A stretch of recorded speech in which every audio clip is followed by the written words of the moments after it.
This is a super quick after work type dinner you can do in a flash, and you can always add some extra veggies to make it more nutritious.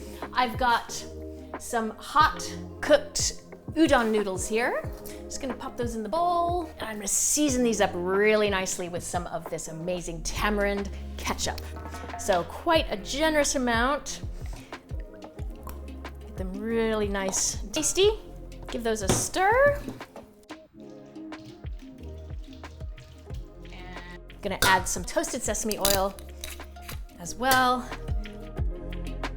And finally, some of our amazing veggie rub O2.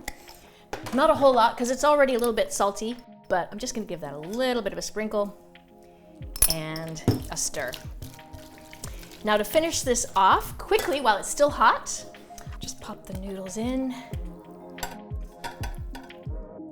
I'm gonna finish this dish with these garnishes.